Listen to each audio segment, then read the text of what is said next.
낙엽 태우는 잠깐의 화떠불처럼 가을은 너무 짧습니다. 아파트가 어쩌다 비워놓은 손바닥만한 채전을 갖고 온 저 할머니에게 가을은 해가 바뀔수록 짧아져만 가고 우리들의 겨울은 한 개의 토큰처럼 곧 내려야 할 정류장 표지판에 매달려 있습니다. 겨울, 그해 겨울.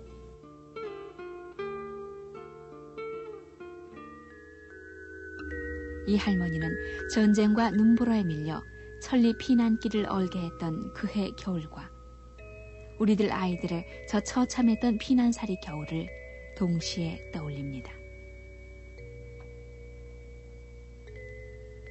그러나 그 혹독했던 피난살이 부산의 겨울을 그나마 거두어줄 수 있었던 곳, 국제시장. 시장은 우리 삶의 증인이었고 우리 삶의 집합처였습니다. 그러나 가난을 내다 바라봐야 가난밖에 살 수 없었고 어제까지 지녔던 부와 권위 그리고 학식과 권세 같은 것이 아무 쓸모가 없게 된 오로지 연명을 위한 막벌이만 있었을 뿐이었던 국제시장. 그 국제시장 언저리를 돌며 아이는 껌파리로 어른은 지게벌이로 하루를 이어가야 했던 그때. 그리고 전쟁이 끝났어도 우리 어머니들은 시장을 가도 선뜻 물건을 사는 것을 움츠려 했던 시장 깊이 증후군에 걸려있던 그때. 시장이나 장터에 되쌀을 사러 가면서도 쌀 팔러 간다고 얘기하던 그때.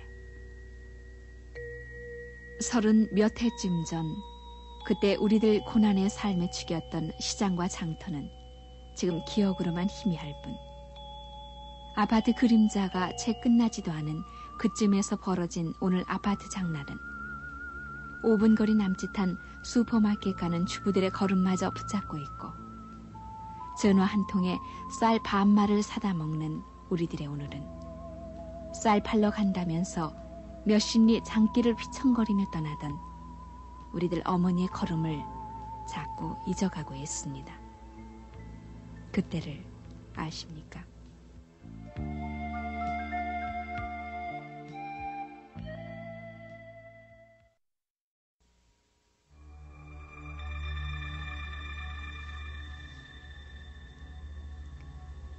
전쟁이 막바지로 치닫던 1953년 초 우리 소년기의 모습입니다. 캄보디아 아니면 아프리카 난민 구호소에서나 볼 수 있는 이 얼마쯤의 필름은 그러나 부산 국제시장 초입에서 지나가는 미군들에게 먹을 것을 달라던 지금 40대들의 처절했던 소년기 잔상입니다. 우리의 삶은 막다른 골목에 있었습니다. 지난날의 부유함과 어제의 권위, 지녀온 의리, 권세 따위가 전쟁과 피난살이라는 한순간 상황 앞에서 흔적이 없어졌고 부러울 것 없이 살았던 가장은 지게를 지거나 짐수레를 밀며 아는 사람 아무도 없는 국제시장을 삶의 터전으로 삼았으며 손에 설거지물 적셔본 적이 있을까 말까 한 여인들도 구제품 상자곽이나 돌가루 종이라 불리는 세멘트 포장지 혹은 배추 시래기를 주우러 시장 바닥을 몽굽혀 다니고 있었고 아이들은 그 매서운 항도의 겨울을 뚫고 구호 양말이나 초콜릿을 들고 광복동 거리에 나가 앵벌이처럼 돌아다녀야만 했습니다. 먹을 것, 입을 것, 잠자리를 전쟁이 앗아갔기 때문이었습니다. 그리고 온 식구가 밤미숙해 중앙동 시장통 앞에서 비로소 만나 산마루 판자촌을 힘겹게 올라가던 그때 부잣집 도련님, 양갓집 며느리가 따로 없었고 전쟁에 그렇게 오래 갈 것은 모른 채 폐물이며 금붙이 조금만 지녀온 터여서 밥 한 끼 사 먹기 위해 금반지 하나 풀어놓는 것이 그리 아까운지 모르다가 하루하루 폐물이며 금붙이를 속절없이 내다 팔면서 고리짝을 붙들고 통곡하던 그때. 장사를 해도 뭐 좀 여유 있게 됐긴데 미천이 없이 급전 이자를 내가지고 이자도 모르고 무슨 장사를 했겠습니까? 그래 하루하루 살아가는 끼니도 곤란하고 애들도 뭐 잘 먹이지도 못하고 그런 고생을 누구나 피난 나온 사람들 다 겪었을 겁니다. 우리만 겪은 게 아니라 아침 식사를 해야 되겠는데 그 돈이 없어지니까 아침 식사를 안 하고 낮에 점심때만에 가서 뭐 비지밥인가 그거 한 번 사 먹고는 또 저녁도 안 먹고 밤을 새고 그냥 옵니다. 그렇게 굶다시피 하고 댕긴 거죠. 국제시장으로 우리들의 절망이 모여 쌓이기 시작했고 국제시장통 좌우로는 때 아닌 금은방이 호황을 누렸습니다. 구제품, 구호 양곡 앞에서는 친척이나 친구가 성가셨고 부산항에 부려져 국제시장으로 몰리는 군수물자, PX 물건, 밀수품을 어떻게 얌생이 할까 궁리하는 사람들이 늘어났고 아무튼 국제시장에 가면 무언가 벌이를 할 수 있다는 피난민들의 절박한 심경이 모여들어 전쟁통의 국제시장은 누가 전쟁을 하고 있는가 모르가 싶게 날로 팽창해 갔고 우리들은 그때부터 돛대기 시장이란 말을 쓰기 시작했습니다. 그러나 시장에서 모아온 돌가루 종이로 봉투를 만들어 팔고 지게품으로 시장통의 좌판이라도 버릴 무렵만 되면 국제시장은 불길에 쌓여 잿더미가 되곤 해 시지푸스가 들어올린 바위가 다시 굴러내리듯 우리들의 형상은 다시 몰골로 돌아오곤 했습니다. 1952년 11월과 다음해 청월 그리고 1956년의 국제시장 불은 시장은 불터라는 것을 증명하듯 그 후로 남대문, 동대문 시장 등 시장이라면 꼭 몇 차례 불을 내야 하는 것으로 알게끔 빈번히 화마를 겪곤 했습니다. 그러나 국제시장은 장사라고는 전혀 경험이 없던 보통의 우리들에게 그 삶의 고통을 싸워 이길 수 있는 힘을 가르쳐준 곳이었고 절망에 쌓여 돌아다닌 우리들 가족을 만나게 해준 만남의 장터가 되기도 했습니다. 절망과 희망이 교차되면서 우리들에게 있어 국제시장은 새로운 시작이 될 수도 있는 곳이어서 오늘날 거상, 대상이라고 불리는 사람들을 배출했고 여리게만 살면서 끈기 없이 셈을 잘하지 못했던 우리들에게 큰 경험과 교훈을 일러줬습니다.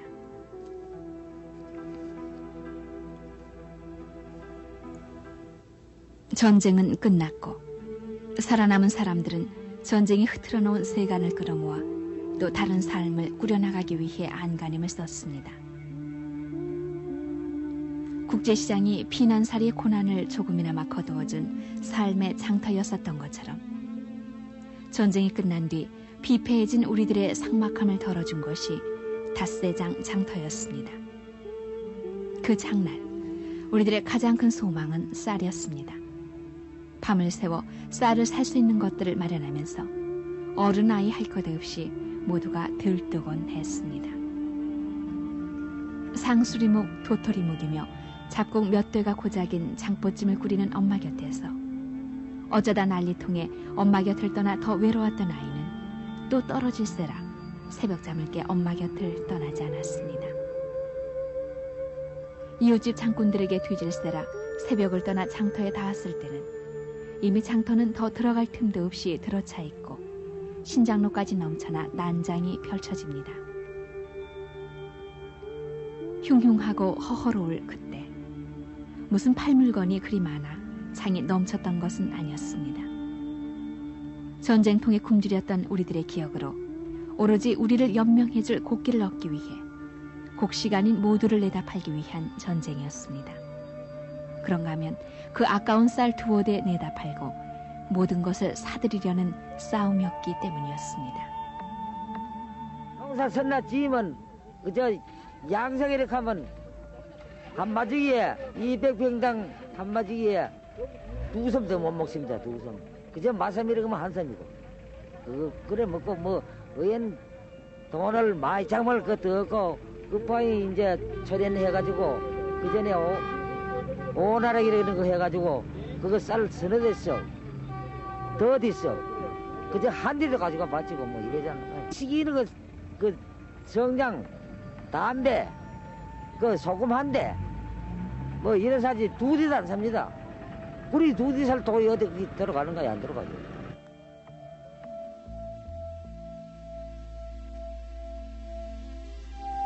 우리 삶의 주인은 쌀이었습니다. 쌀 이외의 식량은 잡곡이었고 부식이었으므로 아무리 균형 영양이 듬뿍한 부식이랄지라도 쌀이 없는 서름을 덜어주지는 못했습니다. 쌀에 대한 서름. 그 서름은 불과 20년 전까지만 해도 우리의 가장 크나큰 서름이었습니다. 지금도 늙으신 어머니들이 쌀 팔아와야 하지 않느냐며 비어가는 쌀통을 가리키는 것은 팔다라는 우리말에 돈을 주고 남의 곡식을 산다라는 뜻이 있긴 해도 가장 귀한 것을 사기 위해 가장 아까운 것을 판다라는 장터의 물물교환 개념이 뒤섞인 쉽게 정의할 수 없는 내력이 담겨있기 때문입니다. 그래서 지금도 경상도 예천 같은 곳에선 쌀을 장에 내다 파는 것을 쌀을 바친다라고까지 말하고 있습니다. 쌀 같은 거 바치러 오면 다마다 대강부지들 바치는 사람, 대주는 사람 있어요. 그래 갔다 오면 다 바치긴 바치지. 바치가지고 돈이 편한데 그렇지. 그는 바쳐가지고 그러면 여러 밑까지 하다 보면 아무것도 쓸 것도 없고 그래. 전부 이밖에 도와야 안 된 게. 이밖에 도와야 안 된 게. 쌀 한 대 바쳐봤던 뭐 엄청 만약에 쌀을 한 대 바칠 것 같으면 사봐도 이제 꼬동야 한 선 사면 잘 사지요. 옛날에 다른 것지만 뭐 그전에 한 대 건너를 바치면 그걸 사는 거야. 요거 쪼매에 사고 저거 쪼매에 사고 여러 가지고 집에 가져가서 아들하고 그래 먹고 사는 게라고 살았어요. 그때 우리 여인들의 가장 슬픈 단어는 친정이란 말이었습니다.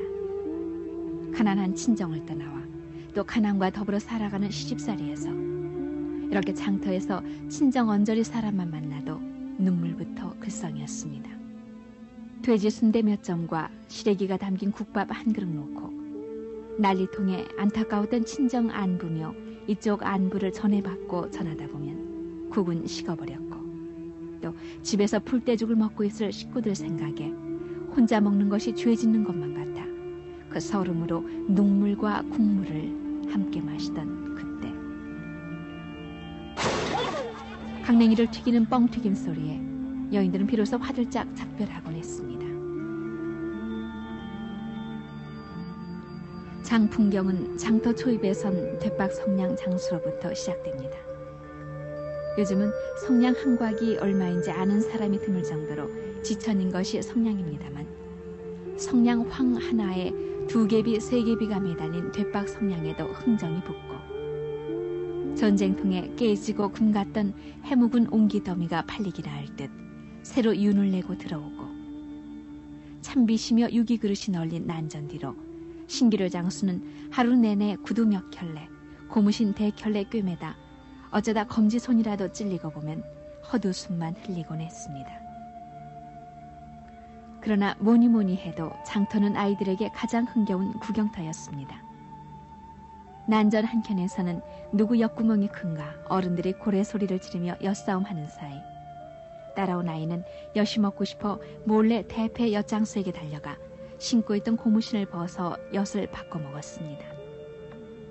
새 고무신을 사줄 것이라고 믿고 신발을 잃어버렸다고 거짓말하던 아이는 혼찌검이 나지만 가져온 고추 한 근, 고구마 한 관으로는 쌀 한 대 팔기도 힘든 터여서 고무신 가게를 지나칠 뿐 아이는 십리길을 맨발로 걸어야만 했습니다.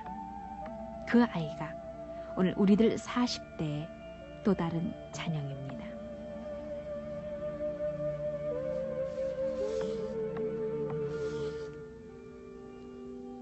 그런가 하면 또 한켠에서는 배급 밀가루로 묽게 반죽한 붕어 풀빵이 고소한 냄새를 풍기며 아이들을 불러 모으고 있으며 해가 중천을 넘으며 파장을 알리는 약장수의 북소리는 해걸음 때까지 어른아이 할 것 없이 붙잡아 놨습니다. 자, 허리가 아픈 사람, 눈이 침침한 사람, 어깨가 결린 사람, 자, 이 약 하나면 자 언제 아팠냐는 듯 자 깨끗이 났습니다. 불도 삼키고 야바운 놀이도 펼치면서 우리들 70년대까지의 장터 명물이었던 이 약장사들은 농촌 사람들 몸 아픈 대목을 골라 떠들며 시작할 듯 말 듯 다음 묘기를 기다리는 사람들의 애간장도 덜어는 태우면서 쌈짓돈을 덜어갔습니다. 그 가짜 맨소르 다무가 만병통치약이었던 우리들 그 볼품없던 장터. 파장이 됐어도 닭 몇 마리 쥐고 쪼그리고 있던 노인은 여전히 그대로입니다. 지금이야 치킨 센터니 해서 닭고기 먹기가 순대 먹기보다 더 쉬운 노릇이 됐지만 불과 20년 전만 해도 닭고기는 무슨 날이 아니면은 먹기 힘든 음식이었습니다. 파장 끝에 전대에 모인 쌈짓돈 헤아리는 장군의 손에서는 돈에 묻은 댄내와 군내가 배이기 마련이지만 그 냄새조차도 장군의 빈 마음에 넉넉하게 차들어갑니다. 역시 파장 후에도 대장간은 더욱 붐빕니다. 채 30년 전도 못된 1958년 통계를 보면 2100만 인구의 문맹자가 99만 명이었다고 하는데 20명이 1명 꼴인 문맹자를 없애자며 전국 문맹 퇴치 운동이 시작되던 그때 유행하던 낫 놓고 기억자 모른다던 그 낫 벼르려고 아침부터 파장 끝까지 장사진을 쳤습니다. 낫도 낫이지만 우리들 땅이 그만큼 척박해 있었습니다. 땅만 척박한 것이 아니었습니다.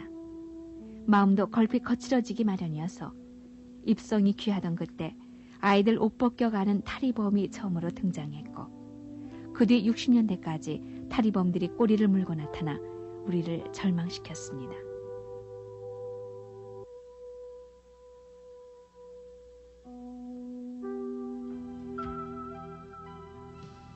오늘 저 모자랄 것 없어 보이는 여인들이 우리들 어머니가 장터에서 1년에 몇 번 순대 장국밥을 먹듯 순대를 맛있게 먹고 있습니다. 그리고 장터에서 산 탁구공만한 누깔 사탕을 반쪽만 먹고 반쪽을 반작종이에 쌓아 감춰뒀던 우리들 소년 시절을 상상조차 못하는 오늘 저 아이들이 저희들끼리 카페테리아에 와 닭다리를 스스럼 없이 먹고 있습니다. 또 백화점 안 슈퍼마켓에서는 보리쌀 한 대 팔기 위해 허리 휘게 가꾸던 고추들이 비닐에 포장돼 냉장실에 얄밉게 앉아있고 볏짚에 쌓여 더러는 닭똥마저 묻어있던 달걀 꾸러미는 위생난이란 상표를 붙여 깨끗한 비닐 포장에 쌓여 얌전한 학생처럼 앉아있습니다. 이 장에서 그 거래된 품목 같은 것은 뭐 질이나 양면에서 오늘날하고 거의 그 비교가 안 될 정도로 이렇게 단출했습니다.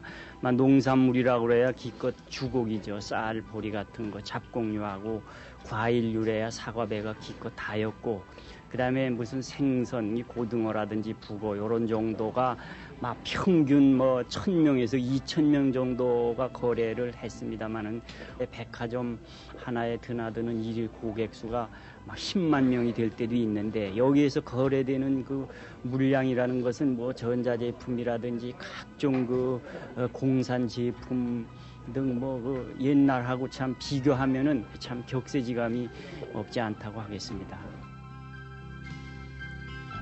백화점은 이제 만화점으로 이름을 바꿔야 할 만치 없는 물건이 없게 된 오늘. 지난해까지 7,100개나 되던 백화점 슈퍼마켓이 올해만도 벌써 1000여 곳이 더 늘어났고 기껏 1, 2천 장군에 부대끼던 그 장터와는 비교가 되지 않는 수만 명의 인파와 하루 최고 10억에서 15억 원의 매상을 올리는 백화점 군들.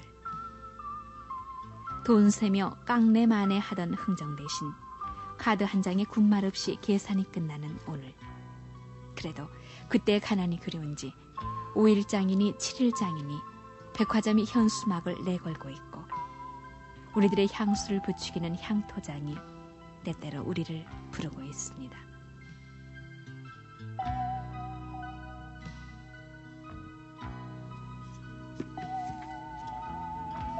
붕어 풀빵과 엿 한 가락, 누깔 사탕 하나쯤 조르는 아이에게 사줄 수 있었으면 하던 그때 칭얼대며 조르다 끝내 엄마의 등에 눈물로 얼룩진 얼굴을 묻고 잠들었던 우리들의 유년기와 소년기의 모습. 갖고 싶은 것, 먹고 싶은 것, 하고 싶은 것 참을 줄 모르는 오늘 우리 아이들에게 저 모습은 단지 무성영화 시대에 끊어진 한 토막 필름일 뿐입니다. 그때를 아십니까?